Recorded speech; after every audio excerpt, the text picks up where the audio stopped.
जय हिंद साथियों। इस वीडियो में हम 50 हिस्ट्री के ऐसे महत्वपूर्ण प्रश्न देखने वाले हैं जो सभी प्रकार की परीक्षाओं के लिए महत्वपूर्ण है और पेपर में जो है बार बार पूछे जाते हैं। वैसे प्रश्न इस वीडियो में शामिल किए गए हैं, तो बिल्कुल कंप्लीट जो है 50 क्वेश्चन आप लोग जरूर देखें। अगर वीडियो पर आप क्लिक किए हैं, वीडियो को अगर अभी छोड़ना है तो आप छोड़ सकते हैं।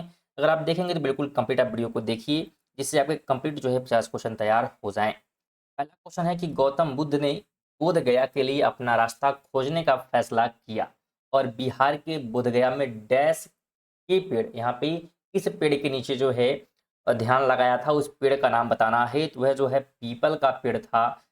बिल्कुल क्या हो जाएगा, तो ऑप्शन नंबर ए राइट हो जाएगा।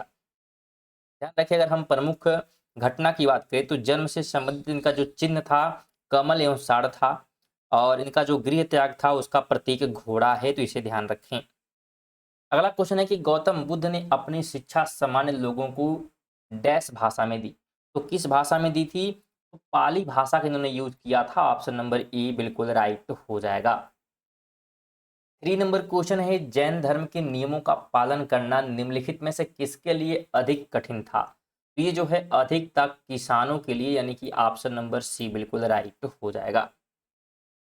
2 नंबर है कि बुद्ध शाक्य गढ़ नामक एक छोटे गढ़ से संबंधित थे और एक डैश थे, तो क्या थे ये बुद्ध, तो एक जो है क्षत्रिय थे बुद्ध, बिल्कुल सी ऑप्शन राइट हो जाएगा।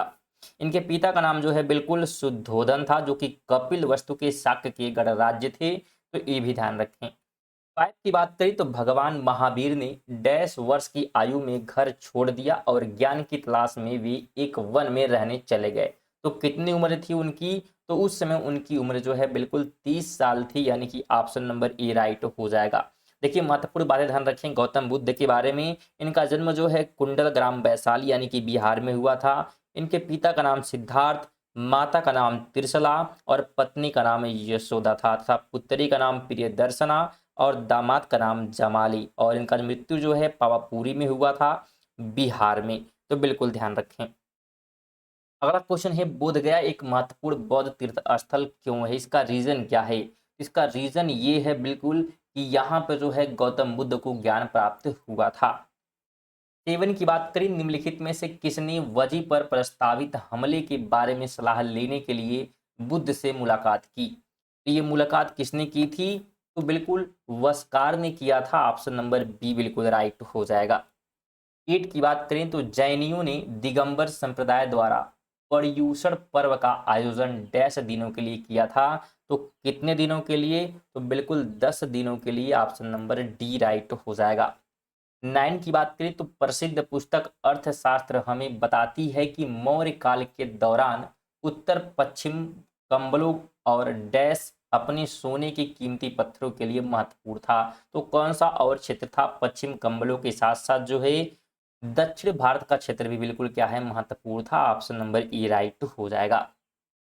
3 की बात करें, निम्नलिखित में से कौन सा मौर्यकालीन शिलालेख वर्तमान भारत में स्थित नहीं है, तो स्थित नहीं है कंधार जो है, बिल्कुल ऑप्शन नंबर क्या हो जाएगा, ये हो जाएगा कंधार, यहाँ पे होगा, मात्रा छूट गया है। चलिए आगे बात करें तो मौर्य साम्राज्य की राजधानी देश थी, तो कौन सी राजधानी थी, तो इसकी राजधानी जो है बिल्कुल पाटलिपुत्र हुआ करती थी। ऑप्शन नंबर डी बिल्कुल राइट हो जाएगा। और इसके संस्थापक जो है मौर्य साम्राज्य के चंद्रगुप्त मौर्य, और इनकी राजधानी बिल्कुल पाटलिपुत्र। और मौर्य साम्राज्य की शासनकाल की बात करें तो 322 से 185 ईसा पूर्व तक है। अगला क्वेश्चन है कि मौर्य साम्राज्य का अंतिम शासक निम्नलिखित में से कौन था, तो अंतिम शासक का नाम जो है बिल्कुल बृहदत्त था। ऑप्शन नंबर ए राइट हो जाएगा। स्टूडेंट, अगर आपको हमारी वीडियो और हमारे कंटेंट अच्छे लग रहे हैं तो वीडियो को लाइक और शेयर करते हुए चलें। साथ में अगर हमेशा जो इस प्रकार के वीडियो नोटिफिकेशन पाना चाहती हैं तो चैनल को अभी सब्सक्राइब करें। 13 की बात करें, निम्नलिखित में से कौन मौर्य साम्राज्य का दूसरा शासक था, तो दूसरे शासक का नाम बिंदुसार था, यानी कि ऑप्शन नंबर बी बिल्कुल राइट हो जाएगा।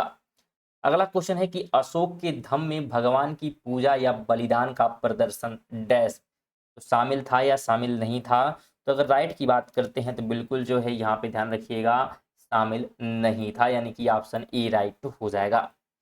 अगला क्वेश्चन है कि निम्नलिखित में से कौन सा मौर्य शासक चंद्रगुप्त मौर्य का पोता था, तो चंद्रगुप्त मौर्य के पोते का नाम जो है बिल्कुल अशोक था, यानी कि ऑप्शन नंबर बी बिल्कुल राइट हो जाएगा। 16 है कि डैश साम्राज्य, यहाँ पे साम्राज्य होगा, की स्थापना 322 से 321 ईस्वी पूर्व में महान सम्राट चंद्रगुप्त द्वारा की गई थी। तो उस साम्राज्य का नाम जो है बिल्कुल क्या था, तो मौर्य था, यानी कि ऑप्शन नंबर बी राइट हो जाएगा। अगला क्वेश्चन है कि अशोक के अधिकांश शिलालेख डैश भाषा में थे और डैश लिपि में लिखे गए थे। तो किस भाषा और किस लिपि में, तो बिल्कुल प्राकृत जो है भाषा और ब्राह्मणी लिपि में, यानी कि बी ऑप्शन राइट हो जाएगा। 18 की बात करें तो कौन सा मौर्य भारतीय सम्राट अपने शिलालेखों और स्तंभों के लिए प्रसिद्ध है, तो कौन प्रसिद्ध है, तो अशोक जो उसके लिए प्रसिद्ध है, बिल्कुल डी ऑप्शन राइट हो जाएगा।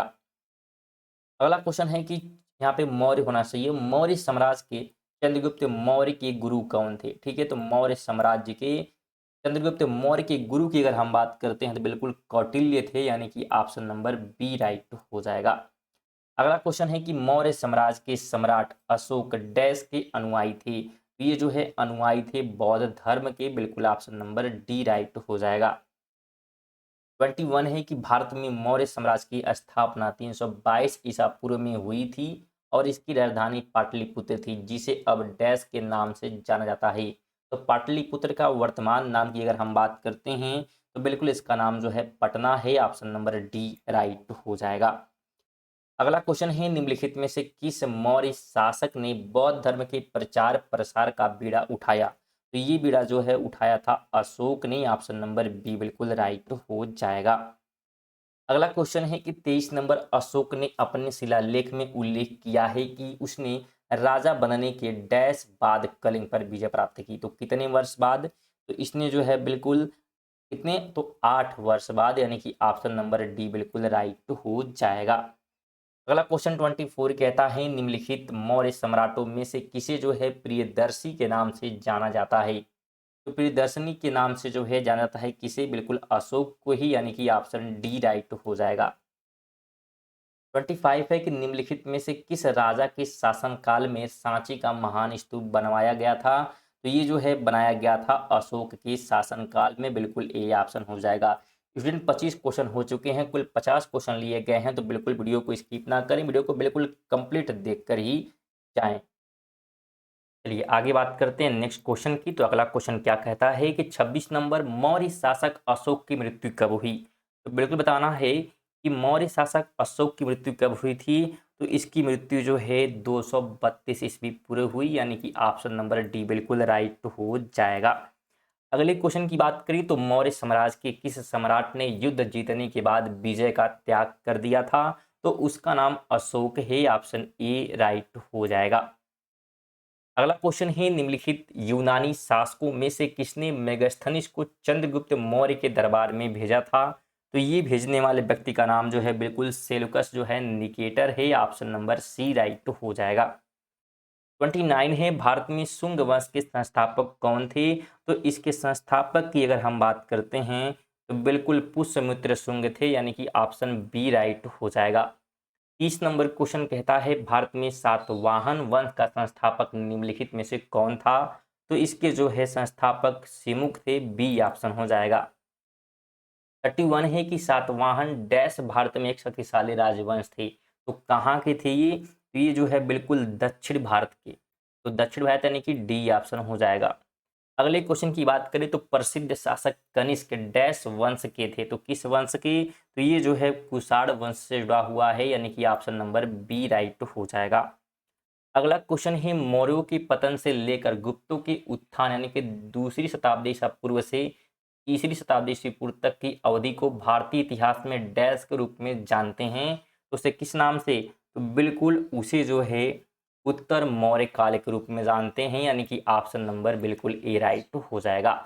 34 है निम्नलिखित में से किस राजवंश ने मौर्योत्तर काल में रेशम मार्ग को नियंत्रित किया था। तो इसको जो है नियंत्रित किया गया था कुषाण के द्वारा, बिल्कुल डी हो जाएगा। अगले क्वेश्चन की बात करें तो मौर्योत्तर काल में डैश में पुरुष और महिलाएं थे जिनके पास जमीन नहीं थे। तो उनको क्या कहा जाता है, तो उनको जो है बिल्कुल दास कर्मकार कहा गया है, ऑप्शन नंबर डी राइट हो जाएगा।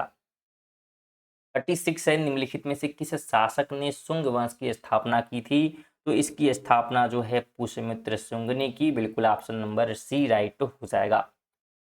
37 नंबर क्वेश्चन कहता है कि डैश जो डैश जो कनिष्क के दरबार में रहते थे ने बुद्ध की जीवनी बुद्ध चरित्र की रचना की है। तो इसकी रचना किसने की है, बस ये आपको बताना है। तो इसकी रचना जो है अश्वघोष द्वारा किया गया है, यानी कि ऑप्शन सी राइट हो जाएगा।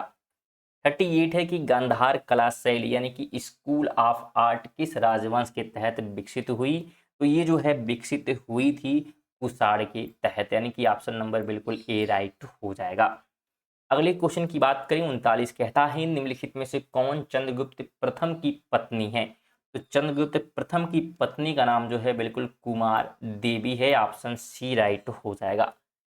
40 नंबर क्वेश्चन है निम्नलिखित में से किस गुप्त शासक ने पश्चिमी क्षेत्रों में शकों को पराजित करके विक्रमादित्य की उपाधि धारण की थी। तो ये उपाधि जो है धारण किया गया था चंद्रगुप्त द्वितीय के द्वारा। अगला क्वेश्चन है हर्षवर्धन द्वारा कितने संस्कृत नाटक लिखे गए थे। तो उनकी संख्या जो है बिल्कुल 3 है। ऑप्शन सी राइट हो जाएगा। तीनों की बात करें तो प्रियदर्शिका, रत्नावली और नागानंद लिखे गए हैं। स्टूडेंट वीडियो को लाइक और शेयर करते हुए चले और चैनल को सब्सक्राइब जरूर करें। आगे बात करते हैं, कुल 50 क्वेश्चन हैं। 42 है कि गुप्त शासक समुद्रगुप्त की प्रशंसा में लिखित प्रयाग प्रशस्ति या इलाहाबाद स्तंभ के रचयिता कौन थे। तो इसके रचयिता जो है हरिसेन हैं। ऑप्शन नंबर सी राइट हो जाएगा। अगला क्वेश्चन है कि हर्षवर्धन ने नर्मदा नदी पार करके दक्कन की ओर बढ़ने की कोशिश की, तब चालुक्य नरेश डैश ने उन्हें रोका। तो किसने रोका था, तो रोकने वाले का नाम जो है बिल्कुल पुलकेशिन द्वितीय है। अगला क्वेश्चन है कि नालंदा विश्वविद्यालय की स्थापना डैश द्वारा 5वीं शताब्दी में की गई थी। तो इसकी स्थापना जो है कुमार गुप्त ने किया था, यानी कि ऑप्शन नंबर ए बिल्कुल राइट हो जाएगा। अगला क्वेश्चन है 45 नंबर निम्नलिखित में से किस गुप्त शासक को उसकी सैन्य उपलब्धियों के कारण भारत का नेपोलियन कहा जाता था। तो ये जो है कहा जाता था समुद्रगुप्त को। बिल्कुल सी ऑप्शन राइट हो जाएगा। अगला क्वेश्चन है हर्षवर्धन और पुलकेशिन द्वितीय का युद्ध किस नदी के तट पर हुआ था।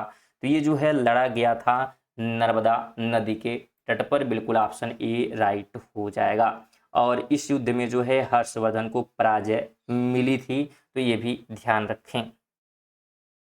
47 है निम्नलिखित में से कौन हर्षवर्धन के दरबारी कवि और हर्षचरित के लेखक थे। तो इसके लेखक जो है बाणभट्ट हैं, यानी कि ऑप्शन ए राइट हो जाएगा। 48 है कि समुद्रगुप्त ने दक्षिणा पथ के कितने शासकों को पराजित किया था। तो उनकी संख्या 12 है जिन्हें पराजित किया था। ऑप्शन ए राइट हो जाएगा। 49 नंबर है इलाहाबाद में अशोक स्तंभ पर किसकी प्रशस्ति की खुदाई की गई है। तो इस पे जो है समुद्रगुप्त की प्रशस्ति की खुदाई की गई है, यानी कि ऑप्शन नंबर बिल्कुल डी राइट हो जाएगा। 50 नंबर क्वेश्चन है डैश ने हर्षवर्धन के दरबार में बहुत समय बिताया और उन्होंने जो कुछ देखा उसका विस्तृत विवरण दिया है। ये दिया है हैंसोंग ने। ऑप्शन बी राइट हो जाएगा। स्टूडेंट जो है हैंसोंग चीनी एक यात्री था, तो ये भी ध्यान रखें। साथ में हमारे 50 जो है हिस्ट्री के क्वेश्चन कंप्लीट होते हैं। वीडियो आपको कैसी लगी है कमेंट बॉक्स में जरूर बताएं। साथ ही वीडियो को लाइक कर दो, चैनल पर नए हैं तो चैनल को सब्सक्राइब जरूर करें और वीडियो को कम से कम एक दोस्त को जरूर शेयर करिएगा, आपसे निवेदन है। चलिए मिलते हैं नेक्स्ट वीडियो में, तब तक के लिए जय हिंद जय भारत।